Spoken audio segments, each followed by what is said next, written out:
الحمد للہ رب العالمین والصلاة والسلام علی سید الانبیاء والمرسلین اعوذ باللہ من الشیطان الرجیم بسم اللہ الرحمن الرحیم۔ عزیز دوستو، اسلامی تاریخ کے ارتقاء کی 5ویں قسط کے ساتھ آپ کی خدمت میں حاضر ہے۔ پیش نظر موضوع کی گہرائی اور خوبصورتی کا احاطہ کرنے کے لیے ہم ایک تفصیلی بحث شروع کرنے والے ہیں، مگر اس سفر میں آگے بڑھنے سے پہلے آپ کو یاد دلاتا چلوں کہ اگر آپ نے ابھی تک اس چینل کو سبسکرائب نہیں کیا تو برائے کرم اسے ابھی سبسکرائب کریں تاکہ آپ کو آنے والی قسطیں اور اسلامی تاریخ کے ارتقاء کے اہم پہلو بروقت مل سکے۔ ہماری اس سیریز میں آپ کے ساتھ تاریخ کی انمول اور نایاب حقائق شیئر کیے جا رہے ہیں جن کا علم آپ یقیناً ضائع نہیں کرنا چاہیں گے۔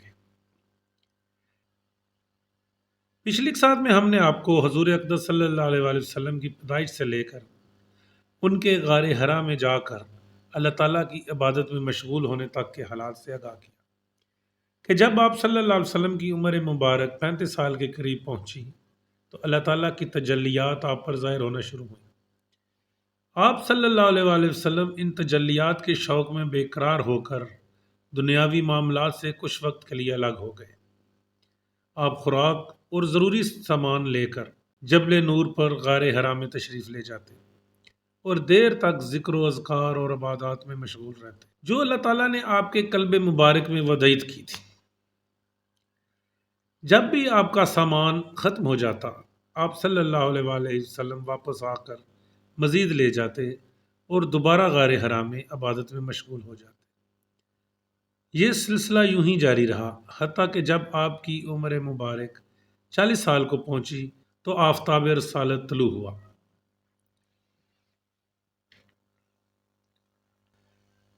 اسلام کی تاریخ میں حضرت محمد صلی اللہ علیہ وآلہ وسلم پر پہلی وحی کا نزول ایک انتہائی اہم اور عظیم واقعہ ہے جس نے دین اسلام کی بنیاد رکھی۔ اس واقعے کا تعلق غار حرا سے ہے جو مکہ مکرمہ کے قریب جبل نور پر واقع ہے۔ حضرت محمد صلی اللہ علیہ وآلہ وسلم اس غار میں عبادت اور غور و فکر کے لیے اکثر تشریف لے جاتے تھے اور یہیں ان پر پہلی وحی نازل ہوئی۔ حضرت محمد صلی اللہ علیہ وآلہ وسلم کی عمر جب 40 سال کے قریب پہنچی تو آپ میں روحانی جستجو اور غور و فکر کا رجحان بڑھتا گیا۔ مکہ کی معاشرتی اور اخلاقی حالات، شرک اور ظلم و ناانصافی آپ کو بے چین کرنے لگے۔ اس لیے آپ صلی اللہ علیہ وآلہ وسلم وقتاً فوقتاً غار حرا میں خلوت نشین ہوتے جہاں آپ تنہائی میں اللہ تعالیٰ کی عبادت اور کائنات کے اسرار پر غور و فکر کیا کرتے تھے۔ رمضان المبارک کا مہینہ تھا جب حضرت محمد صلی اللہ علیہ وآلہ وسلم حسب معمول غار حرا میں تھے۔ اس وقت آپ صلی اللہ علیہ وآلہ وسلم کی عمر 40 سال تھی۔ ایک دن اللہ تعالیٰ کی طرف سے حضرت جبرائیل علیہ السلام آپ کے پاس وحی لے کر حضرت جبرائیل علیہ السلام نے آپ صلی اللہ علیہ وسلم سے فرمایا اقرا پڑھ، لیکن آپ صلی اللہ علیہ وسلم نے جواب دیا ما انا بقرہ، میں پڑھا ہوا نہیں۔ حضرت جبرائیل علیہ السلام نے دوبارہ کہا اقرا اور آپ صلی اللہ علیہ وسلم نے پھر وہی جواب دیا۔ تیسری بار حضرت السلام نے آپ صلی اللہ علیہ وسلم کو زور سے سینے سے لگایا اور کہا اقرا باسم ربک الذی خلق خلق الانسان من علق اقرا وربک الاکرم الذی علم بالقلم علم الانسان ما لم یعلم۔ یہ سورہ اقرا کی پہلی 5 آیات ہیں جو اس دن آپ پر اللہ تعالیٰ نے وحی کی۔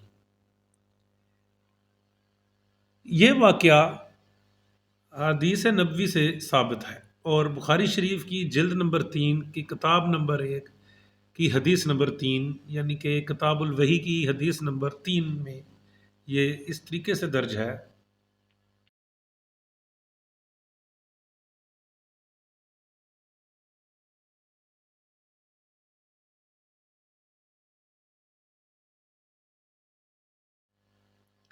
کہ ہم کو یحییٰ بن بقیر نے یہ حدیث بیان کی۔ وہ کہتے ہیں کہ اس حدیث کو ہم کو لئیس نے خبر دی، جبکہ لئیس عقیل سے روایت کرتے ہیں کہ عقیل ابن شہاب سے، اور وہ عروہ بن زبیر سے، اور وہ ام المومنین حضرت عائشہ صدیقہ رضی اللہ تعالی عنہا سے نقل کرتے ہیں کہ انہوں نے بتایا کہ نبی کریم صلی اللہ علیہ وسلم پر وحی کا ابتدائی دور اچھے اور سچے پاکیزہ خوابوں سے شروع ہوا۔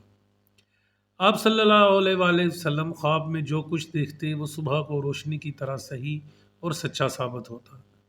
پھر من جانب قدرت آپ صلی اللہ علیہ وآلہ وسلم تنہائی پسند ہو گئے، اور آپ صلی اللہ علیہ وآلہ وسلم نے غار حرا میں خلوت نشینی اختیار فرمائی، اور کئی کئی دن اور رات وہاں مسلسل عبادت اور یاد الہی اور ذکر و فکر میں مشغول رہتے۔ جب تک گھر آنے کو دل نہ چاہتا تو شاہ ہمراہ لیے ہوئے وہاں رہتے۔ تو شاہ ختم ہونے پر ہی اہلیہ محترمہ حضرت خدیجہ رضی اللہ تعالی عنہا کے پاس تشریف لاتے، اور کچھ تو شاہ ہمراہ لے کر پھر وہاں جا کر خلوت گزیں ہو جاتے۔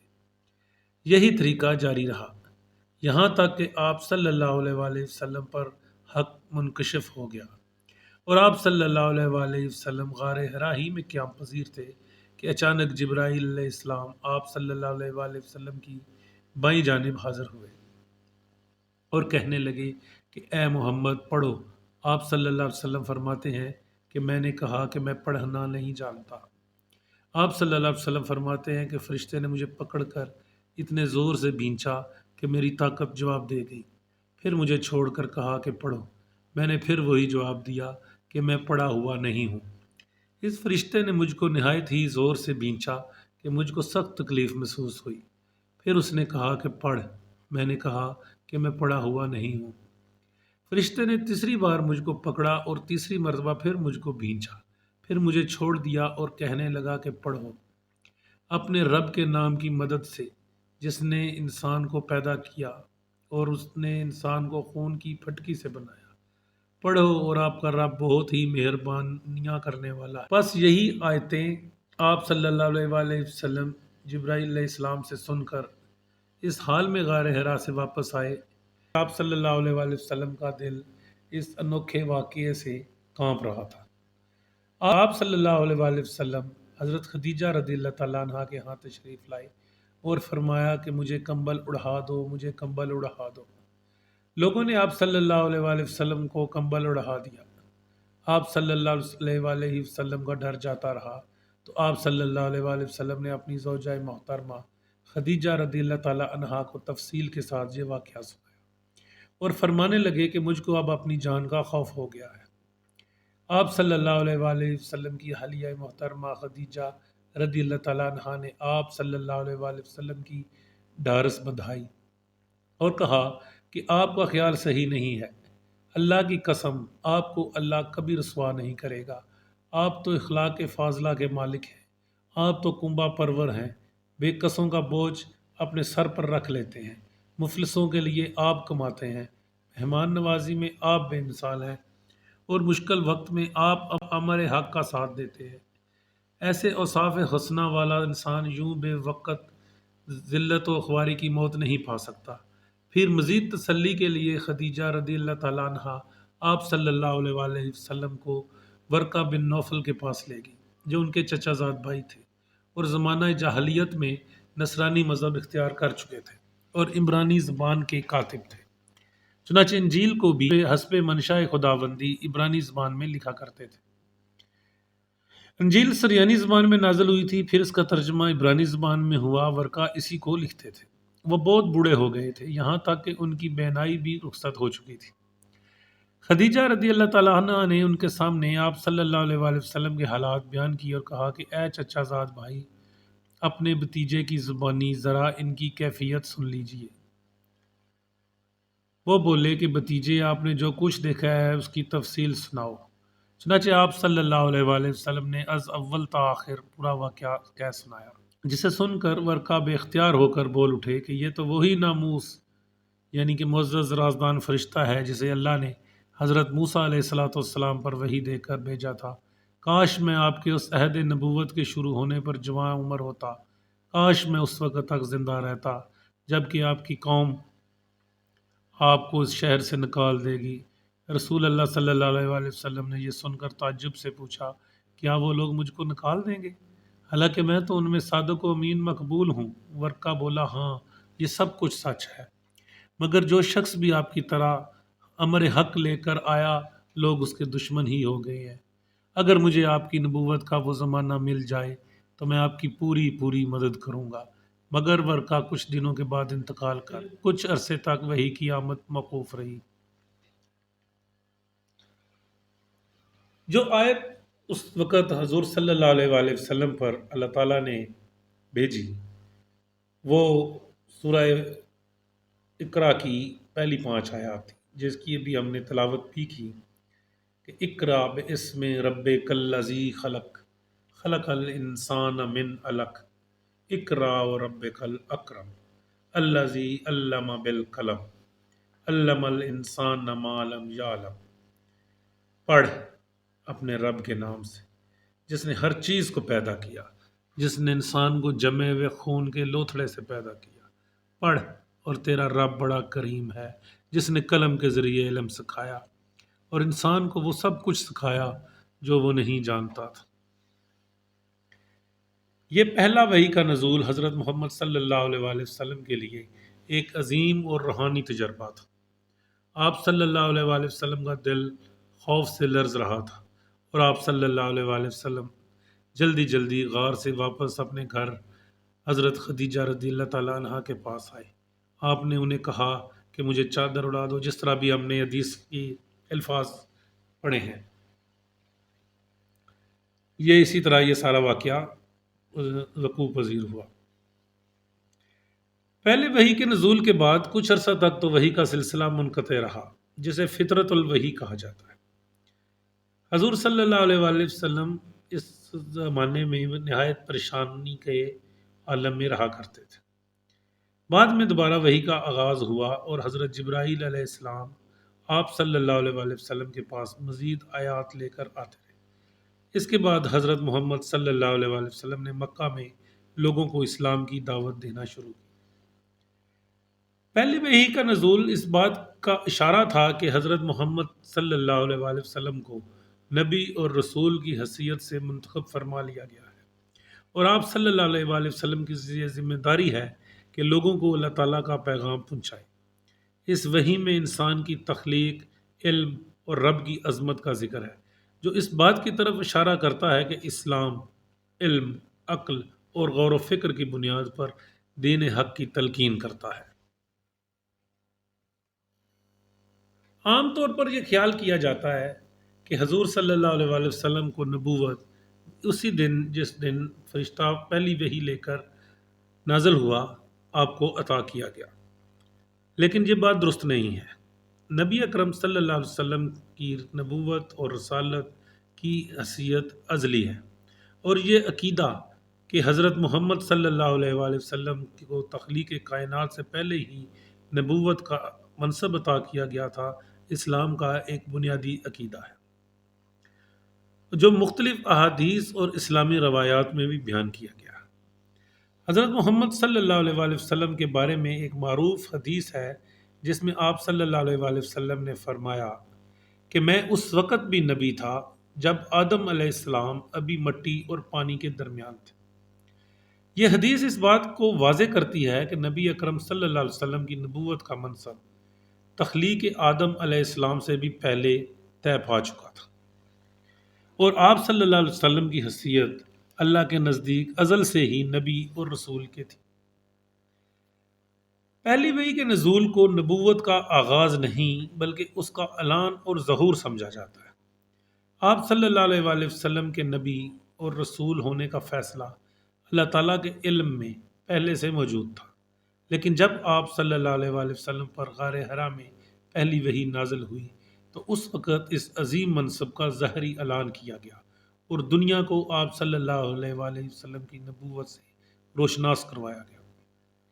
آپ صلی اللہ علیہ وسلم کا ایک صفاتی نام اول بھی ہے جو اس بات کی طرف اشارہ کرتا ہے کہ آپ صلی اللہ علیہ وآلہ وسلم نہ صرف آخری نبی ہیں یعنی کہ خاتم النبیین ہیں، بلکہ آپ صلی اللہ علیہ وآلہ وسلم کو نبوت کے منصب میں اولیت بھی حاصل ہے، یعنی آپ صلی اللہ علیہ وآلہ وسلم اس کائنات کی تخلیق کے پہلے مرحلے سے ہی اللہ کے نزدیک نبی مقرر کیے جا چکے تھے۔ یہ تصور اس بات کو تقویت دیتا ہے کہ آپ صلی اللہ علیہ وآلہ وسلم کی نبوت کسی زمانی قید کے تابع نہیں بلکہ ازلی اور ابدی حقیقت ہے۔ اسی طرح آپ کا ایک نام آخر بھی ہے۔ پہلی وحی کا واقعہ اس نبوت کے ظاہر ہونے اور اسے لوگوں تک پہنچانے کا ذریعہ تھا۔ وحی کا آغاز اس لیے ہوا تاکہ آپ صلی اللہ علیہ وآلہ وسلم کو دین اسلام کی تعلیمات کو عملی طور پر دنیا میں نافذ کرنے اور لوگوں کو اللہ تعالیٰ کا پیغام پہنچانے کی ذمہ داری سونپی جائے۔ اس وحی کے ذریعے آپ صلی اللہ علیہ وآلہ وسلم کی ازلی نبوت کو ظاہر کیا گیا تاکہ دنیا کو آپ صلی اللہ علیہ وآلہ وسلم کے ذریعے حق کی راہ دکھائی جا سکے۔ اسلامی تعلیمات میں یہ بات ملتی ہے کہ اللہ تعالیٰ نے کائنات کی تخلیق سے پہلے حضرت محمد صلی اللہ علیہ وسلم کی نبوت اور ان کی حقیقت کو وجود بخشا۔ متعدد روایات اور صوفیانہ تعلیمات میں یہ تصور ملتا ہے کہ اللہ تعالیٰ نے سب سے پہلے نور محمدی یعنی حضرت محمد صلی اللہ علیہ وسلم کے نور کو تخلیق کیا اور اسی نور سے بعد میں کائنات کی تخلیق ہوئی۔ اس نور کو نور محمدی یا حقیقت محمدیہ کہا جاتا ہے۔ اس حوالے سے ایک مشہور حدیث ہے کہ میں اس وقت بھی نبی تھا جب آدم پانی اور مٹی کے درمیان تھے، یعنی آپ صلی اللہ علیہ وسلم کی نبوت کا فیصلہ اور منصب تخلیق آدم علیہ الصلاۃ والسلام سے بھی پہلے طے کر دیا گیا تھا۔ اس سے ظاہر ہوتا ہے کہ آپ صلی اللہ علیہ وسلم کی حقیقت کو اللہ تعالیٰ نے کائنات کے وجود میں آنے سے پہلے ہی منتخب فرما لیا تھا۔ اسلامی عقائد میں یہ بھی ملتا ہے کہ کائنات کی تخلیق اور تمام مخلوقات کا مقصد ہی دراصل حضرت محمد صلی اللہ علیہ وسلم کی آمد اور ان کی نبوت۔ اس حوالے سے ایک مشہور حدیث قدسی بیان کی جاتی ہے کہ اگر آپ نہ ہوتے تو میں کائنات کو پیدا نہ کرتا۔ اس حدیث قدسی کا مفہوم یہ ہے کہ حضرت محمد صلی اللہ علیہ وسلم اللہ تعالیٰ کے محبوب ترین بندے ہیں اور اللہ تعالیٰ نے کائنات کو ان کی وجہ سے تخلیق کیا تاکہ آپ کے ذریعے توحید اور اللہ کا پیغام مخلوقات تک پہنچایا جا سکے۔ آپ صلی اللہ علیہ وسلم کی نبوت کائنات کی تخلیق کا مرکزی محور ہے اور آپ صلی اللہ علیہ وسلم کو رحمت للعالمین یعنی تمام جہانوں کے لیے رحمت بنا کر بھیجا گیا۔ قرآن کریم میں اللہ تعالیٰ نے ارشاد فرمایا کہ وما ارسلناک الا رحمت للعالمین، اور ہم نے آپ کو تمام جہانوں کے لیے رحمت بنا کر بھیجا ہے۔ صوفیانہ نقطہ نظر میں حضرت محمد صلی اللہ علیہ وسلم کی حقیقت کو حقیقت محمدیہ کہا جاتا ہے، جسے کائنات کی ہر شے کی اصل اور بنیاد سمجھا جاتا ہے۔ صوفیاء کے نزدیک صلی اللہ علیہ وآلہ وسلم کی حقیقت اللہ کی تخلیق کا پہلا اظہار ہے اور اسی سے تمام عالم کی تخلیق ہوئی۔ اسلامی تعلیمات میں امت محمدیہ کو دو حصوں میں تقسیم کیا جاتا ہے، امت اجابت اور امت دعوت۔ اس تقسیم سے مراد یہ ہے کہ ایک حصہ وہ ہے جس نے رسول اکرم صلی اللہ علیہ وسلم کی دعوت کو قبول کیا اور دوسرا حصہ وہ ہے جو ابھی اس دعوت کو قبول کرنے کی طرف مدعو ہے۔ امت اجابت ان لوگوں پر مشتمل ہے جنہوں نے حضرت محمد صلی اللہ علیہ وسلم کی نبوت کو دل سے قبول کیا ہے، اللہ کی وحدانیت کا اقرار کیا اور اسلام کے تمام ارکان پر عمل پیرا ہے۔ یہ وہ افراد ہیں جنہوں نے ایمان قبول کر لیا ہے اور دائرہ اسلام میں داخل ہو چکے ہیں۔ یہ لوگ نہ صرف اسلام کے پیروکار ہیں بلکہ دین کی اشاعت اور اس کے اصولوں پر عمل کر کے اللہ کے احکامات کو آگے پہنچانے کا کام بھی کرتے ہیں، جبکہ امت دعوت میں وہ تمام انسان شامل ہیں جو ابھی تک اسلام میں داخل نہیں ہوئے مگر اسلام کی دعوت کے مخاطب ہیں۔ یہ افراد خواہ کسی بھی دین یا عقیدے کے پیروکار ہوں، اسلام کی دعوت ان تک پہنچانا امت اجابت کی ذمہ داری ہے۔ نبی اکرم صلی اللہ علیہ وآلہ وسلم کو تمام انسانیت کے لیے رحمت للعالمین بنا کر بھیجا گیا، اس لیے اسلام کا پیغام ہر شخص تک پہنچانا ایک فریضہ سمجھا جاتا ہے۔ اس تقسیم کا بنیادی مقصد یہ بھی واضح کرنا ہے کہ اسلام کی دعوت صرف مسلمانوں تک محدود نہیں ہے بلکہ پوری انسانیت کو مخاطب کرتی ہے۔ نبی اکرم صلی اللہ علیہ وآلہ وسلم کی رسالت اور ان کی رحمت پوری انسانیت کے لیے ہے، لہٰذا امت اجابت کی یہ ذمہ داری ہے کہ وہ امت دعوت تک اسلام کا پیغام امن، محبت اور حکمت کے ساتھ پہنچائے۔ حضرت محمد صلی اللہ علیہ وآلہ وسلم نے اپنی نبوت کا اعلان تدریجی انداز میں اور اللہ کے حکم کے مطابق کیا۔ ابتدائی دور میں نبوت کا اعلان خفیہ طور پر کیا گیا اور بعد میں آپ صلی اللہ علیہ وآلہ وسلم کو حکم ملا کہ علانیہ طور پر اسلام کی دعوت دیں۔ پہلی وحی کے بعد حضرت محمد صلی اللہ علیہ وآلہ وسلم نے تقریباً 3 سال تک خفیہ طور پر اپنے قریبی خاندان اور دوستوں کو اسلام کی دعوت دی۔ ان میں سب سے پہلے حضرت خدیجہ رضی اللہ تعالیٰ عنہا، آپ کے قریبی دوست حضرت ابو بکر صدیق رضی اللہ تعالیٰ عنہ، اس وقت ان کا نام عبدالضا بن ابی قحافہ تھا۔ آپ نے ان کا نام بدل کر عبداللہ بن ابی قحافہ رکھ دیا۔ اس کے بعد آپ کے چچا زاد بھائی حضرت علی رضی اللہ تعالیٰ عنہ اور آپ کے غلام حضرت زید بن حارثہ رضی اللہ تعالیٰ عنہ شامل ہیں۔ یہ لوگ پہلے ایمان لانے والوں میں شامل ہیں۔ حضرت ابو بکر صدیق رضی اللہ تعالیٰ عنہ نے بھی اسلام کی خفیہ دعوت میں اہم کردار ادا کیا۔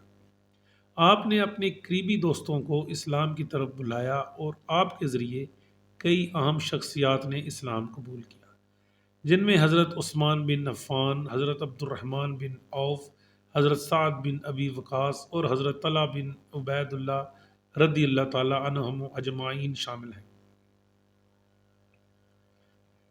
تقریباً 3 سال بعد اللہ تعالیٰ کی طرف سے حضرت محمد صلی اللہ علیہ وآلہ وسلم کو حکم ملا کہ وہ اسلام کی علانیہ دعوت دیں۔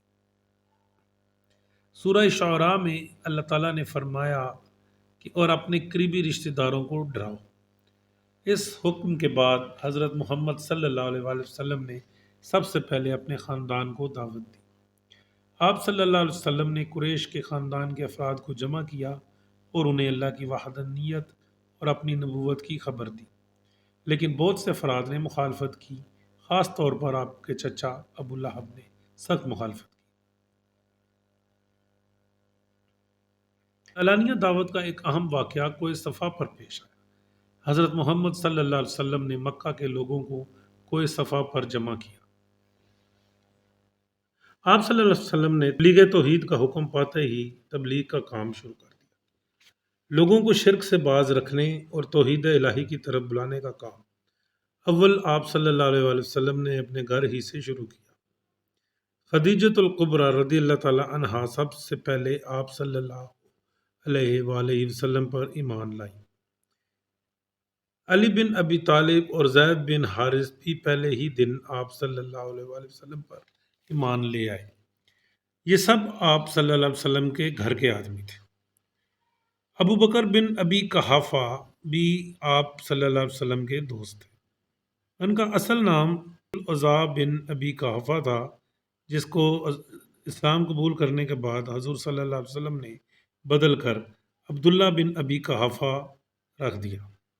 وہ حضرت ابو بکر صدیق کے نام سے مشہور ہوئے اور پہلے ہی دن آپ صلی اللہ علیہ وسلم پر ایمان لے آئے۔ ان سب سے پہلے ایمان لانے والوں میں ایک آپ صلی اللہ علیہ وسلم کی بیوی، ایک آپ صلی اللہ علیہ وسلم کے چچا زاد بھائی جن کی عمر اس وقت 6 سال تھی، ایک آپ صلی اللہ علیہ وسلم کے آزاد کردہ غلام، ایک آپ صلی اللہ علیہ وسلم کے خالص و مخلص دوست تھے۔ ظاہر ہے کہ یہ سب کے سب آپ صلی اللہ علیہ وآلہ وسلم کے اخلاق و خصائل سے بخوبی واقف تھے، اور آپ صلی اللہ علیہ وآلہ وسلم کی زندگی کا کوئی بھی پہلو ان سے پوشیدہ و محجوب نہیں تھا۔ ان کا سب سے پہلے ایمان لانا آپ صلی اللہ علیہ وسلم کی صداقت اور راست بازی کی ایک زبردست دلیل ہے۔ آپ صلی اللہ علیہ وآلہ وسلم نے ابتدا میں ہی اپنی تعلیم کی تبلیغ نہایت خاموشی کے ساتھ اپنے رشتہ داروں اور دوستوں تک محدود رکھی۔ تبلیغ اسلام کے اس اولین عہد میں سب سے زیادہ ابو بکر صدیق رضی اللہ تعالیٰ عنہ نے خدمات نمایاں انجام دی۔ ابو بکر صدیق رضی اللہ تعالیٰ عنہ کا رسوخ اور حلقہ احباب قریش مکہ میں بہت وسیع تھا۔ ان کے اثر اور ترغیب سے عثمان بن عفان، طلحہ بن عبید اللہ، سعد بن ابی وقاص، عبد الرحمن بن عوف، زبیر بن العوام رضی اللہ تعالیٰ عنہ اجمعین ایمان لائے۔ پھر ابو عبیدہ بن الجراح، ابو سلمہ، عبد الاسد بن ہلال، عثمان بن مظعون، قدامہ بن مزعون، سعید بن زید، فاطمہ ہمشیرہ حضرت عمر خطاب رضی اللہ تعالیٰ عنہ اور زوجہ سعید رضی اللہ تعالیٰ عنہ بھی دائرہ اسلام میں داخل ہو گئے۔ ان کے بعد سعد بن نبی وقاص رضی اللہ تعالیٰ عنہ کے بھائی عمیر، عبداللہ بن مسعود، جعفر بن ابو طالب رضی اللہ تعالیٰ عنہ ایمان لائے۔ یہ جعفر بن ابو طالب حضور صلی اللہ علیہ وسلم کے چچا زاد بھائی بھی تھے۔ اس طرح مسلمانوں کی ایک چھوٹی سی جماعت تیار ہوگی جس میں عورت، مرد، جوان، بوڑھے اور بچے سبھی شامل تھے۔ مشرکین کے خوف سے مسلمان مکہ سے باہر پہاڑ کی گھاٹی میں جا کر عبادت کیا کرتے تھے۔ 3 سال تک اسلام کی تبلیغ اسی طرح چپکے ہوتی رہی اور لوگ رفتہ رفتہ شرک اور بت پرستی سے بیزار ہو کر اسلام میں داخل ہوتے رہے۔ اس 3 سال کے عرصے میں قریش کی ہر مجلس اور ہر ایک صحبت میں اس نئے دین کا چرچا اور تذکرہ ہوتا تھا۔ مسلمان چونکہ خود اپنے اسلام کا اعلان نہیں کرتے تھے، لہٰذا بہت سے مسلمانوں کو آپس میں بھی ایک دوسرے کے مسلمان ہونے کا علم نہ ہوتا تھا۔ قریش ابتداً اس تحریک اسلام کو کچھ زیادہ اہم اور خطرناک نہیں سمجھتے تھے، لہٰذا تمسخر، استہزاء اور زبانی طور پر اظہار ثانی کرتے تھے۔ بحیثیت مجموعی قوم در پہ استحصال نہیں ہوئی تھی۔ قریش میں بعض ایسے شرارت پیشہ لوگ موجود تھے کہ وہ قابو پا کر مسلمانوں کو ایذائے جسمانی بھی پہنچاتے تھے۔ ایک مرتبہ حضرت سعد بن ابی وقاص رضی اللہ تعالیٰ عنہ میں چند مسلمانوں کے کسی گھاٹی میں نماز پڑھ رہے تھے کہ اچانک چند مشرکین مکہ اس طرف کو آ نکلے اور انہوں نے مسلمانوں کو سختی اور درستی کے ساتھ اس عبادت الہی سے روکا۔ سعد بن ابی وقاص رضی اللہ تعالیٰ عنہ نے ان کا مقابلہ کیا اور ایک کافر سعد رضی اللہ تعالیٰ عنہ کی تلوار سے زخمی ہوا۔ یہ سب سے پہلی تلوار تھی جو اللہ کی راہ میں چلائی گئی۔ رسول اللہ علیہ وسلم کو اللہ تعالیٰ نے نبوت عطا کی اور آپ صلی اللہ علیہ وسلم کو لوگوں کو توحید کی دعوت دینے کا حکم دیا، تو آپ صلی اللہ علیہ وسلم نے مکہ مکرمہ کے لوگوں کو جمع کیا تاکہ انہیں اپنے دین کی طرف بلایا جا سکے۔ اس مقصد کے لیے آپ صلی اللہ علیہ وسلم نے کوہ صفا کا انتخاب کیا۔ کوہ صفا مکہ میں ایک اونچی جگہ تھی جہاں سے آواز دور دور تک سنائی دیتی تھی۔ کوہ صفا پر اعلان نبوت کے وقت حضور صلی اللہ علیہ وسلم عوام روایات کے مطابق کوہ صفا پر تشریف لے گئے اور مکہ کے قریش کے لوگوں کو آواز دی، ان کو پکارا۔ کہا جاتا ہے کہ آپ صلی اللہ علیہ وسلم نے قبیلوں کے نام لے کر آواز دی، یا بنی فہر، یا بنی عدی، یا بنی ہاشم وغیرہ وغیرہ۔ یہ مکہ کے قریش کے قبیلوں کے نام تھے، اور جب آپ صلی اللہ علیہ وسلم نے انہیں پکارا تو لوگوں میں تجسس پیدا ہوا اور وہ آپ صلی اللہ علیہ وسلم کے پاس جمع ہونے لگے۔ جب لوگ جمع ہو گئے تو آپ صلی اللہ علیہ وسلم نے فرمایا کہ اگر میں تم سے کہوں کہ اس پہاڑ کے پیچھے دشمن کی فوج ہے اور وہ تم پر حملہ کرنے والی ہے تو کیا تم میری بات مانو گے؟ قریش نے جواب دیا کہ ہاں، ہم نے آپ کو ہمیشہ سچا پایا ہے اور کبھی جھوٹ بولتے نہیں دیکھا۔ یہ بات کہنے کے بعد آپ صلی اللہ علیہ وسلم نے ان سے فرمایا تو میں تمہیں خبردار کرتا ہوں کہ اللہ واحد کی عبادت کرو اور اس کے سوا کسی کو نہ پوچھو۔ میں اللہ کا رسول ہوں اور میں تمہیں اللہ کے عذاب سے بچانے آیا۔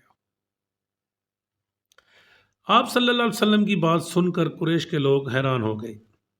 بعض لوگوں نے مذاق اڑایا اور آپ صلی اللہ علیہ وسلم کی دعوت کو جھٹلانے لگے۔ آپ صلی اللہ علیہ وسلم کے چچا ابو لہب جو وہاں موجود تھے، انہوں نے بھی سخت مخالفت کی اور حضور صلی اللہ علیہ وسلم کی شان میں گستاخی کے مرتکب ہوئے۔ ابو لہب حضور صلی اللہ علیہ وسلم کا سگا چچا تھا۔ اس کا اصل نام عبد العزیٰ بن عبد المطلب تھا، مگر اسے ابو لہب کے لقب سے یاد کیا جاتا تھا۔ ابو لہب کا مطلب ہے شعلے والا یا آگ والا۔ یہ لقب اسے اس کی سرخی مائل چمکتی ہوئی جلد اور چہرے کی خوبصورتی کی وجہ سے دیا گیا تھا، جو کہ شعلے کی طرح سرخ دکھائی دیتا تھا۔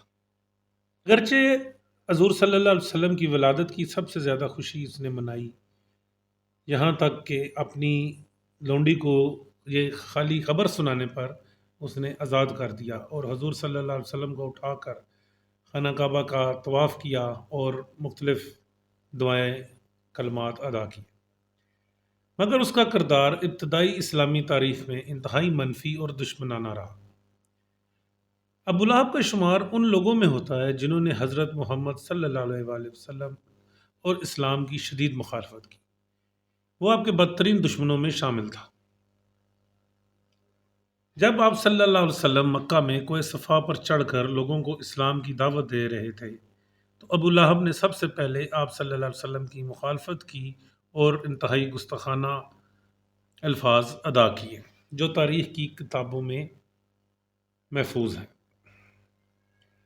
ابو لہب نے نہ صرف حضرت محمد صلی اللہ علیہ وسلم کی دعوت کو جھٹلایا بلکہ اس نے آپ صلی اللہ علیہ وآلہ وسلم اور مسلمانوں پر ظلم و ستم بھی کیا۔ وہ آپ صلی اللہ علیہ وسلم کا مذاق اڑاتا، لوگوں کو آپ کے خلاف بھڑکاتا اور جو لوگ اسلام قبول کرتے ان کو تکالیف پہنچاتا۔ ابو لہب کی بیوی ام جمیل یعنی کہ آپ صلی اللہ علیہ وسلم کی چچی، اس کا اصل نام عروہ بنت حرب تھا، وہ بھی اس کے اس عمل میں برابر کی شریک تھی۔ وہ بھی نبی اکرم صلی اللہ علیہ وسلم کی توہین کرتی اور آپ صلی اللہ علیہ وسلم کے راستے میں کانٹے بچھاتی اور حضور صلی اللہ علیہ وسلم کے گھر میں گندگی پھینکتی۔ خصوصی طور پر جب کھانا پک رہا ہوتا تو وہ غلاظتیں اٹھا کر حضور صلی اللہ علیہ وسلم کے صحن میں پھیلا دیتی۔ ان کا چچا بازار سے اونٹ ذبح ہوتے، جدھر بھی دیکھتا کہ اونٹ ذبح ہوئے ہیں تو وہ ان کی اوجریاں خرید لیتا، اور جب حضور صلی اللہ علیہ وسلم عبادت فرما رہے ہوتے تو ان کی کمر اقدس پر رکھ دیتا، جس سے حضور صلی اللہ علیہ وسلم کو شدید تکلیف پہنچتی۔ قرآن مجید میں ان دونوں کے کردار کی مذمت کی گئی اور اللہ تعالیٰ نے ان کی مذمت میں قرآن پاک کا ایک مکمل سورہ جس کو سورہ المسد یا سورہ تبت بھی کہتے ہیں نازل کی، جس میں ان کے انجام کا ذکر کیا گیا۔ یہ صورت اس طریقے سے شروع ہوتی ہے کہ اعوذ باللہ من الشیطان الرجیم، بسم اللہ الرحمن الرحیم، تبت یدا ابی لہب و تب، ابو لہب کے ہاتھ ٹوٹ گئے، ما اغنا عنہ مالہ و ما کسب، اور وہ ہلاک ہو گیا اور اس کا مال اس کے کام نہ آیا، سیصلی نارا ذات لہب، اور وہ بھڑکتی ہوئی آگ میں داخل ہوگا، وامرأتہ حمالۃ الحطب، اور اس کی عورت بھی اس کے ساتھ ہوگی، فی جیدہا حبل من مسد، جس کی گردن میں کھجور کی رسی ہوگی۔ یہ سورہ ابو لہب اور اس کی بیوی کی طرف سے نبی اکرم صلی اللہ علیہ وآلہ وسلم کے خلاف کیے جانے والے مظالم اور توہین کی وجہ سے نازل ہوئی اور ان کی بدترین انجام کی پیشگوئی کی تھی۔ جب اہل مکہ نے حضور صلی اللہ علیہ وسلم کا معاشی بائیکاٹ کیا تو ابو لہب نے دیگر قریشی سرداروں کے ساتھ مل کر بنی ہاشم کے خاندان، جس میں رسول اللہ صلی اللہ علیہ وسلم بھی شامل تھے، کا بائیکاٹ کرنے میں اہم کردار ادا کیا۔ کیونکہ وہ گھر کا بندہ تھا اس لیے وہ بھی ان کے ساتھ کبھی ادھر آتا تھا اور کبھی وہ قبیلے میں جو ان کے گھر تھے، جائیدادیں تھیں، ان کا میں آتا تھا، اور وہ ان لوگوں کی خبریں قریش کے لوگوں کو پہنچاتا تھا جو ہمدردی میں ان لوگوں کی مدد کرتے تھے۔ اس بائیکاٹ کا مقصد مسلمانوں کو معاشرتی اور اقتصادی طور پر تباہ کرنا تھا تاکہ وہ اسلام کو چھوڑ دیں۔ یہ بائیکاٹ تقریباً 3 سال تک جاری رہا، جس میں مسلمانوں کو شدید مشکلات کا سامنا کرنا۔ ابو لہب نے غزوہ بدر میں شرکت نہیں کی، لیکن جب مشرکین مکہ کو اس جنگ میں شکست ہوئی تو ابو لہب کو شدید صدمہ پہنچا۔ کچھ عرصے بعد وہ ایک بیماری، چیچک یا کوئی اور جلدی بیماری اس میں مبتلا ہو گیا اور اس بیماری کی وجہ سے ہلاک ہو گیا۔ مرنے کے بعد اس کی لاش کو بھی لوگ دفنانے سے گریز کرتے تھے کیونکہ اس کے جسم سے انتہائی غلیظ بدبو آ رہی تھی، لہٰذا لوگوں نے ایک گڑھا کھودا اور بانس کے ڈنڈوں کی مدد سے اس کو دھکیلتے ہوئے انہوں نے اس گڑھے میں پھینک کر اوپر سے مٹی ڈال دی۔ اس طرح حضور صلی اللہ علیہ وسلم کے اس دشمن کا خاتمہ ہوا۔ کچھ عرصے بعد اللہ تعالیٰ نے آپ کو علانیہ تبلیغ کا حکم دیا، لہٰذا اعلان تبلیغ کا آغاز اس وقت ہوا جب اللہ تعالیٰ نے رسول اللہ صلی اللہ علیہ وسلم کو حکم دیا کہ اب دین اسلام کی دعوت کو کھلے عام پھیلایا جائے۔ اس حکم کی پیروی میں نبی کریم صلی اللہ علیہ وسلم نے اعلان اسلام کی تبلیغ شروع کی، جس کا مقصد مکہ کے لوگوں اور آس پاس کے قبائل کو توحید اور اللہ کے دین کی دعوت دینا تھا۔ علانیہ تبلیغ کے ساتھ ہی قریش کے سرداروں اور مشرکین نے اسلام کی دعوت کی مخالفت شروع کر دی۔ پہلے تو انہوں نے رسول اللہ صلی اللہ علیہ وسلم کو دباؤ میں لانے اور اسلام کی دعوت کو روکنے کی کوشش کی۔ انہوں نے نبی کریم صلی اللہ علیہ وسلم اور آپ کے ماننے والوں پر ظلم و ستم کا آغاز کر دیا تاکہ وہ اپنی دعوت سے باز آ جائے۔ قریش کے سردار جیسے کہ ابو لہب، ابو جہل اور دیگر مخالفین مسلمانوں کو جسمانی اور ذہنی اذیتیں دینے لگے۔ علانیہ تبلیغ کے بعد مسلمانوں کے لیے مکہ میں مظالم کا سلسلہ بڑھتا چلا گیا۔ مسلمانوں کو مختلف طریقے سے اذیت دی جانے لگی، ان پر معاشرتی، اقتصادی اور جسمانی پابندیاں عائد کر دی گئی۔ اس دوران بعض صحابہ کو شہید بھی کر دیا گیا، جیسے حضرت سمیہ رضی اللہ تعالی عنہا جو اسلام کی پہلی شہید خاتون ہے۔ اسلام کی پہلی درسگاہ دار ارقم تھی، جو کہ حضرت ارقم بن ابی ارقم رضی اللہ تعالی عنہ کا گھر تھا۔ یہ مکہ مکرمہ میں صفا پہاڑی کے قریب واقع تھا اور اسلام کی ابتدائی تعلیمات اور تربیت کا مرکز تھا۔ جب نبی اکرم صلی اللہ علیہ وآلہ وسلم نے اسلام کی دعوت دی اور چند لوگوں نے ہی صرف اس کو قبول کیا، تو مسلمانوں کو خفیہ طور پر تعلیم و تربیت دینے اور عبادت کے لیے ایک محفوظ جگہ کی ضرورت پیش آئی۔ اس کے لیے حضرت ارقم رضی اللہ تعالیٰ عنہ نے اپنا گھر پیش کیا، جو کہ مسلمانوں کے لیے خفیہ اور محفوظ مقام ثابت ہوا۔ دار ارقم مسلمانوں کے لیے ایک اہم مقام تھا۔ یہاں رسول اللہ صلی اللہ علیہ وسلم نے اسلام کی ابتدائی تعلیمات لوگوں تک پہنچانے کا سلسلہ شروع کیا۔ نئے مسلمان یہاں آ کر دین اسلام کو سمجھتے، عبادت کرتے اور ایمان میں مضبوط ہوتے چلے جاتے۔ یہاں صحابہ اکرام کو قرآن کی آیات حفظ کروائی جاتی اور انہیں اسلامی احکام سکھائے جاتے۔ یہاں نبی کریم صلی اللہ علیہ وسلم صحابہ اکرام کو قرآن اور اسلام کے بنیادی عقائد کی تعلیم بھی دیتے۔ صحابہ اکرام ایک دوسرے سے ملتے اور ان کی ایمانی استقامت میں اضافہ ہوتا۔ عام لوگوں کو بھی دعوت اسلام دی جاتی اور کئی لوگوں نے یہیں سے اسلام قبول کیا۔ دار ارقم کا کردار اسلامی تاریخ میں انتہائی عام ہے، کیونکہ یہ پہلی اسلامی درسگاہ تھی جہاں سے اسلام کا پیغام منظم طور پر پھیلنا شروع ہوا۔ یہ جگہ اسلام کے ابتدائی دنوں کی مشکلات اور آزمائشوں کی گواہ ہے اور اس نے مسلمانوں کے ایمان اور حوصلے کو تقویت دی۔ جب رسول اللہ صلی اللہ علیہ وسلم نے مکہ میں علانیہ طور پر اسلام کی دعوت دینا شروع کی تو قریش کے سرداروں نے اس دعوت کی سخت مخالفت کی۔ قریش کے مشہور سردار جن میں ابو لہب، ابو جہل، عتبہ، شیبہ اور دیگر شامل تھے، ان لوگوں نے اسلام کے پیغام کو اپنی معاشرتی، اقتصادی اور مذہبی مفادات کے لیے خطرہ سمجھا۔ اس کے نتیجے میں انہوں نے نہ صرف رسول اللہ صلی اللہ علیہ وسلم بلکہ اسلام قبول کرنے والے تمام مسلمانوں پر بھی ظلم و ستم کے پہاڑ توڑ دیے۔ اس مخالفت کی کئی وجوہات تھی کہ قریش کے سردار اپنی معاشرتی حیثیت برقرار رکھنا چاہتے تھے۔ اسلام کی مساوات، عدل اور انصاف کے پیغام نے ان کے طبقاتی نظام کو چیلنج کیا، جس کے تحت انہیں غریبوں اور غلاموں پر برتری حاصل تھی۔ مکہ ایک تجارتی مرکز تھا اور قریش کے سردار کعبہ کی زیارت سے ہونے والی آمدنی پر انحصار کرتے تھے۔ اسلام کی توحید پر مبنی تعلیمات کو انہوں نے اپنے معاشی مفادات کے خلاف سمجھا۔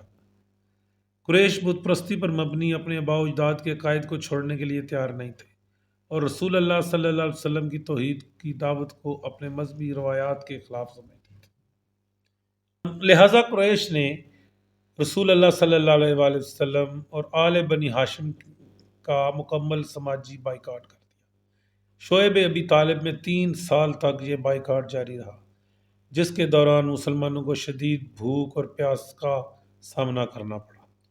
کئی مسلمانوں کو جسمانی اذیتیں دی گئیں، جیسے حضرت بلال رضی اللہ تعالیٰ عنہ کو تپتی ریت پر لٹا کر ان کے سینے پر پتھر رکھ دیا جاتا تھا، اور حضرت یاسر اور حضرت سمیہ رضی اللہ تعالیٰ عنہ کو شدید ظلم کا نشانہ بنایا گیا، یہاں تک کہ ابو جہل نے حضرت سمیہ رضی اللہ تعالیٰ عنہ کو برچھی مار کر شہید کر دیا۔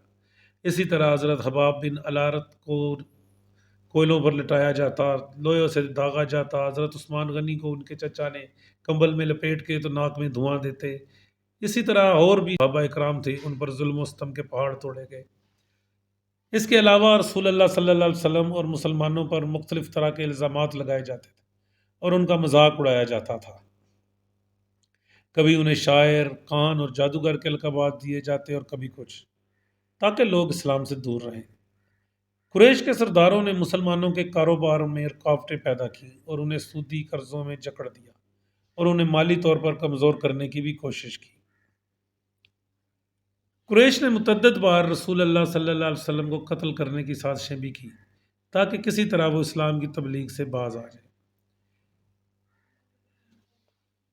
حضور صلی اللہ علیہ وسلم نے ان مظالم کے جواب میں ہمیشہ صبر، استقامت اور درگزر کا مظاہرہ کیا۔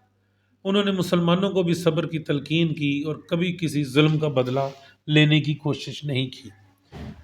آپ صلی اللہ علیہ وسلم نے اپنی قوم کے لیے ہدایت کی دعا فرمائی اور اس پر ثابت قدمی سے اسلام کی دعوت کو جاری رکھا۔ ایمان لانے اور مسلمان ہو جانے والوں میں کچھ لوگ غلام تھے اور کچھ ایسے بھی تھے جو اپنے قبیلے کا زور اور رشتہ داروں کی جماعت نہ رکھنے کے سبب بہت ہی کمزور سمجھے جاتے تھے۔ ایسے لوگوں کو اسلام سے مرتد بنانے کے لیے جسمانی ایذائیں شروع کی گئیں۔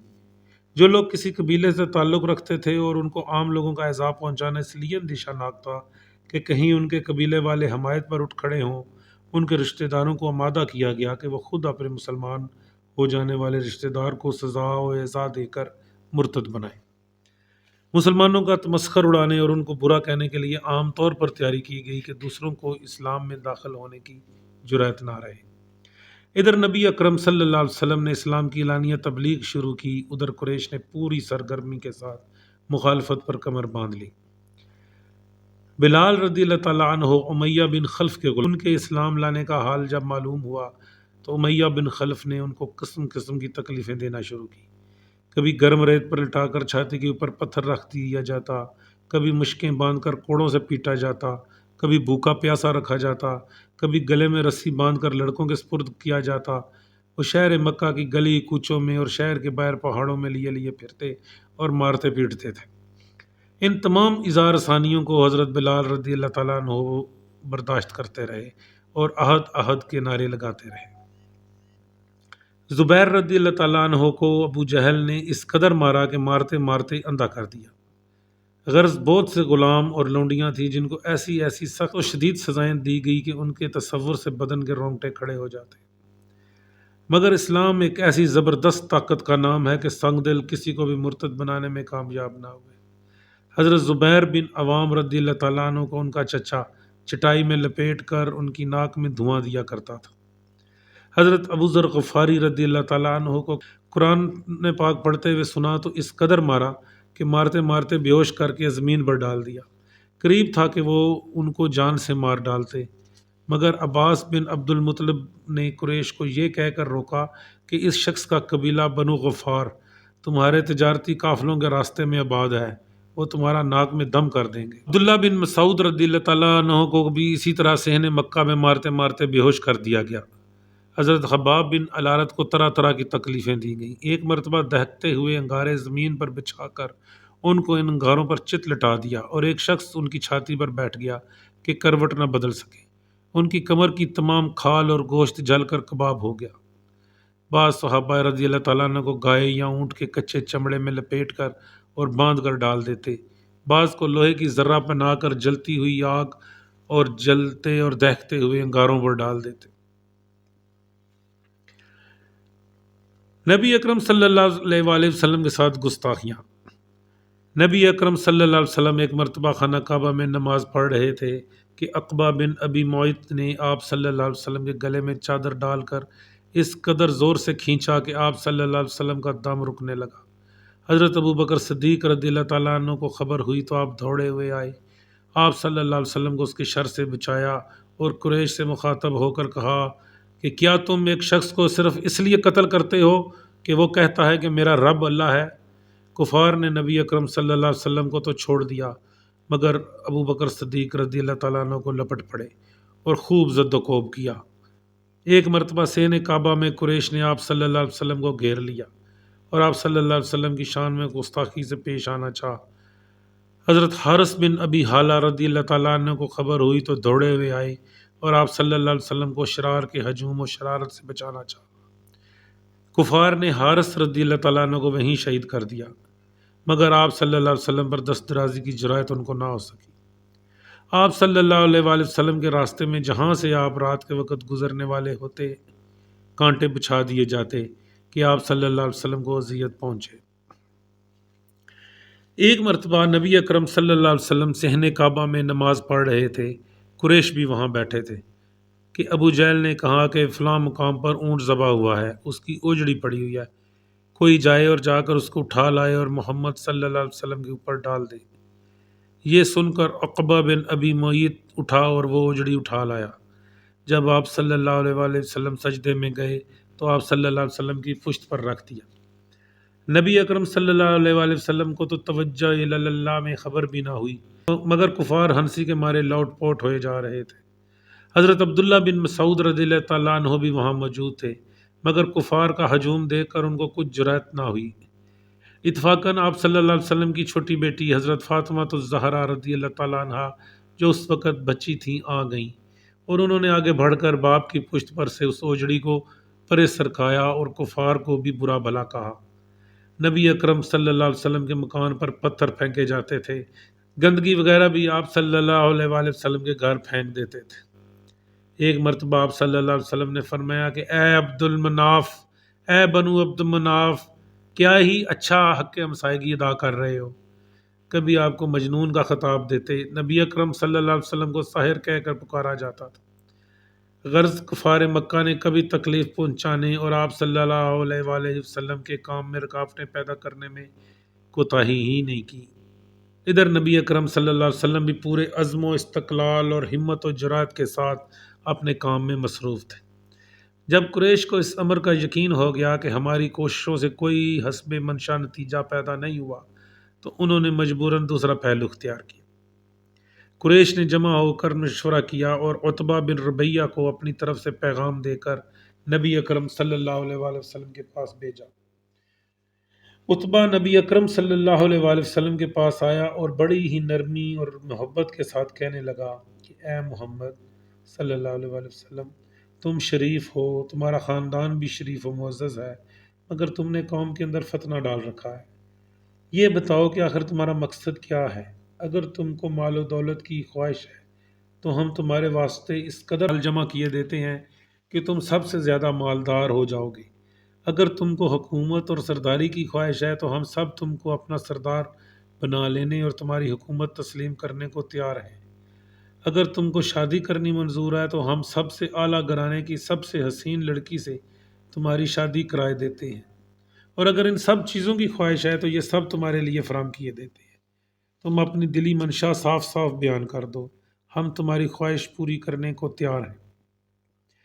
عتبہ جب اپنی تقریر ختم کر چکا تو نبی اکرم صلی اللہ علیہ وآلہ وسلم نے جواباً سورہ حامیم سجدہ تلاوت فرمانی شروع کی، جس میں آپ صلی اللہ علیہ وآلہ وسلم نے اس آیت جب آپ صلی اللہ علیہ وسلم اس آیت پر پہنچے تو عتبہ کا رنگ فک ہو گیا اور اس نے نبی اکرم صلی اللہ علیہ وسلم کے منہ پر ہاتھ رکھ دیا اور کہا کہ محمد ایسا نہ کہو۔ پھر آپ صلی اللہ علیہ وسلم نے سجدہ کیا اور سجدے سے فارغ ہو کر کہا کہ تم نے میرا جواب سن لیا۔ عتبہ وہاں سے اٹھا اور قریش کے پاس آ کر کہا کہ یہ میری رائے ہے کہ اس شخص کو اس کے حال پر چھوڑ دو اور تم بالکل غیر جانبدار ہو جاؤ۔ اگر یہ ملک عرب پر غالب آ گیا تو چونکہ یہ تمہارا بھائی ہے، اس کی کامیابی تمہاری کامیابی ہوگی، اور اگر یہ تباہ ہو گیا تو تم سستے چھوٹ جاؤ گے۔ یہ سن کر قریش نے عتبہ سے کہا کہ ایسا معلوم ہوتا ہے کہ محمد نے تم پر بھی جادو کر دیا ہے۔ عتبہ نے کہا کہ جو تمہارا جی چاہے کرو اور کہو، میں نے اپنی رائے کا اظہار کر دیا۔ جب عتبہ کی کوششیں ناکام ثابت ہوئی تو عتبہ، شیبہ، ابو البخترہ، اسود، ولید اور ابو جہل وغیرہ ایک وفد بنا کر حضرت ابو طالب کی خدمت میں پہنچے اور شکایت کی کہ تمہارا بھتیجا ہمارے بتوں کو برا کہنے سے باز نہیں آتا، تم اس کو سمجھاؤ اور اس حرکت سے باز رکھو۔ ابو طالب نے اس وفد کو معقول جواب دیے اور ان کی توجہ دلائی کہ تم لوگ بھی تو اظہار ثانیوں میں حد سے بڑھ گئے ہو۔ اس روز تو یہ لوگ ابو طالب کے پاس سے اٹھ کر چلے آئے، لیکن دوسرے روز مشورہ کر پھر آپ پہنچے۔ ان کے آنے پر ابو طالب نے نبی اکرم صلی اللہ علیہ وآلہ وسلم کو اپنے مکان پر ان کے سامنے بلوا لیا، اور آپ صلی اللہ علیہ وسلم کی موجودگی میں پھر گفتگو شروع ہوئی۔ قریش کے سرداروں نے پھر وہی باتیں اس مجلس میں آپ صلی اللہ علیہ وسلم کے سامنے پیش کیں جو اس سے پہلے عتبہ تنہا حاضر ہو کر پیش کر چکا تھا۔ انہوں نے کہا کہ اے محمد صلی اللہ علیہ وسلم، ہم نے آپ صلی اللہ علیہ وسلم کو اس وقت بعض ضروری باتوں کے لیے بلوایا۔ واللہ کوئی شخص اپنی قوم کے لیے اتنی مشکلات نہیں لایا جتنی تم لے آئے۔ اگر تم اس نئے دین کے ذریعے سے مال و دولت جمع کرنا چاہتے ہو تو بتاؤ، ہم تمہارے لیے اتنا مال جمع کر دیتے ہیں کہ کسی دوسرے کے پاس نہیں ہوگا، اور اگر تمہیں شرف اور عزت کی خواہش ہے تو ہم ابھی تم کو اپنا سردار تسلیم کر لیتے ہیں۔ اگر حکومت و سلطنت کی خواہش ہے تو تمام ملک کے عرب کو ایک ملک بنا کر تمہیں اس کا بادشاہ بنا دیتے ہیں۔ لیکن اگر تمہیں کوئی جن یا اسیب دکھائی دے رہا ہے تو اس کا اثر سے تم ایسی باتیں کر رہے ہو، تو پھر ہم اپنے کانوں اور حکیموں کے ذریعے سے علاج کرانے کو بھی تیار ہیں۔ آپ صلی اللہ علیہ وسلم نے یہ باتیں سن کر جواباً قرآن کریم کی چند آیات تلاوت فرمائیں اور کہا کہ اللہ تعالیٰ نے مجھ کو تمہاری طرف اپنا رسول بنا کر بھیجا ہے۔ میں نے اللہ تعالیٰ کے احکام تم کو پہنچا دیے ہیں۔ اگر تم میری تعلیمات کو قبول کر لو گے تو یہ تمہارے لیے دین و دنیا کی بہتری کا موجب ہوگا، لیکن اگر تم انکرار پر ہی اصرار کیے رکھتے ہو تو میں اللہ تعالیٰ کے حکم کا پھر انتظار کروں گا کہ وہ تمہارے لیے کیا حکم صادر فرماتا ہے۔ یہ سن کر کفار نے مذاقاً اور طنزاً کہا کہ اچھا، اگر تم اللہ کے رسول ہو اور تم اپنے دعوے میں سچے ہو تو پھر ان پہاڑوں کو ملک عرب سے ہٹا دو اور ریگستان کو سرسبز بنا دو، ہمارے باپ دادا کو زندہ کر دو، اور خصوصی طور میں ان میں قصہ بن کلاب کو ضرور زندہ کرنا۔ اگر قصہ بن کلاب نے زندہ ہو کر تم کو سچا مان لیا اور تمہاری رسالت کو قبول کر لیا تو پھر ہم بھی تم کو رسول تسلیم کر لیں گے۔ آپ صلی اللہ علیہ وسلم نے ارشاد فرمایا کہ میں ان کاموں کے لیے رسول نہیں بنایا گیا، میرا کام یہ ہے کہ تم کو اللہ تعالیٰ کے احکام جو مجھ پر نازل ہوتے ہیں سنا دوں اور اچھی طرح سمجھا دوں۔ میں اپنے اختیار سے خود کچھ نہیں کر سکتا۔ اس قسم کی باتیں ہونے کے بعد سرداران قریش ناراض اور برا فروختہ ہو کر اٹھے اور ابو طالب کو بھی مخالفت جنگ کا چیلنج دے کر چلے گئے۔ سرداران قریش کے چلے جانے پر ابو طالب نے نبی اکرم صلی اللہ علیہ وسلم سے کہا کہ بھتیجے، اب میں بوڑھا ہو گیا ہوں، اپنے اندر قریش کے مقابلے کی طاقت نہیں پاتا، تو مجھے ایسی محنت میں مبتلا نہ کرو جو میری طاقت اور استطاعت سے بڑھ کر ہو۔ مناسب یہ ہے کہ تم اپنے دین کا اعلان اور بتوں کی علانیہ برائیاں بیان کرنا ترک کر۔ آپ صلی اللہ علیہ وسلم نے یہ سن کر فرمایا کہ چچا جان، یہ اگر میرے دائیں ہاتھ پر سورج اور بائیں ہاتھ پر چاند رکھ دیں تب بھی میں اپنے کام سے باز نہیں رہ سکتا۔ ابو طالب کی باتوں سے آپ کو یہ شبہ گزرا کہ اب یہ میری حمایت سے دستبردار ہونا چاہتے ہیں۔ ابو طالب سرداران مکہ میں سب سے زیادہ عزت و وجاہت رکھتے اور قبیلہ بنی ہاشم کے مسلمہ سردار سمجھے جاتے تھے۔ ان کی وجہ سے مخالفین حملہ کرتے ہوئے جھجکتے تھے اور ان کو خطرہ تھا کہ اگر بنو ہاشم سب کے سب نبی اکرم صلی اللہ علیہ وآلہ وسلم کی امداد پر اٹھ کھڑے ہوئے تو معاملہ بہت ہی نازک ہو جائے گا۔ لہٰذا ابو طالب کی حمایت سے نبی اکرم صلی اللہ علیہ وسلم کو بہت کچھ تقویت حاصل تھی۔ اب جب آپ نے یہ مایوسانہ باتیں سنی تو آپ صلی اللہ علیہ وسلم کا دل بھر آیا۔ پھر آپ صلی اللہ علیہ وسلم یہ کہہ کر ابو طالب کے پاس سے چشمے پر آب اٹھے اور چل دیے کہ چچا، میں اپنے کام کو اس وقت تک نہیں چھوڑوں گا جب تک کہ اللہ کا کام پورا نہ ہو جائے، یا یہی کام کرتے ہوئے میں ہلاک نہ ہو جاؤں۔ ابو طالب پر اس کا بہت اثر ہوا اور انہوں نے آپ صلی اللہ علیہ وسلم کو واپس بلا لیا اور کہا کہ اچھا، تم ضرور اپنے کام میں مصروف رہو، جب تک میرے دم میں دم ہے تمہاری حمایت سے باز نہ رہوں گا اور تم کو کبھی دشمنوں کے سپرد بھی نہ کروں گا۔ حضرت ابو طالب کی وفات کے بعد اسلام اور حضور اکرم صلی اللہ علیہ وآلہ وسلم کے لیے ایک نہایت مشکل اور کھٹن دور کا آغاز ہوا۔ حضرت ابو طالب کی زندگی میں قریش کے سردار آپ صلی اللہ علیہ وآلہ وسلم کو براہ راست کوئی جسمانی نقصان پہنچانے سے گھبراتے تھے، کیونکہ حضرت ابو طالب ایک نہایت معزز شخصیت تھے اور ان کا قریش میں بہت اثر و رسوخ تھا۔ حضرت ابو طالب کا انتقال نبوت کے 10ویں سال میں ہوا۔ حضور صلی اللہ علیہ وآلہ وسلم کے لیے یہ ایک انتہائی غم کا سال تھا۔ اسی سال حضور صلی اللہ علیہ وسلم کی زوجہ خدیجہ رضی اللہ تعالیٰ عنہا کا بھی انتقال ہوا۔ یہ دونوں شخصیات حضور اکرم صلی اللہ علیہ وآلہ وسلم کے لیے دردی اور حمایت کا ذریعہ تھی، اور ان کے انتقال کے بعد آپ کو شدید مشکلات کا سامنا کرنا پڑا۔ اس سال کو الحزن یعنی کہ غم کا سال بھی کہا جاتا ہے۔ حضرت ابو طالب کی وفات کے بعد قریش کے سرداروں کو کھل کے یہ موقع مل گیا کہ وہ اور سختی سے حضور اکرم صلی اللہ علیہ وآلہ وسلم کو اور مسلمانوں کو نشانہ بنائیں۔ ان کی وفات کے بعد مکہ میں مسلمانوں کو جسمانی اور ذہنی اذیتیں دینا اور حضور صلی اللہ علیہ وآلہ وسلم کا مذاق اڑانا ایک معمول بن گیا۔ قریش کے سرداروں نے آپ صلی اللہ علیہ وآلہ وسلم پر تشدد کی مختلف شکلیں آزمائیں، جیسا کہ آپ صلی اللہ علیہ وآلہ وسلم پر کچرا پھینکنا، راستے میں کانٹے بچھانا اور آپ صلی اللہ علیہ وآلہ وسلم کی ہتک کرنا۔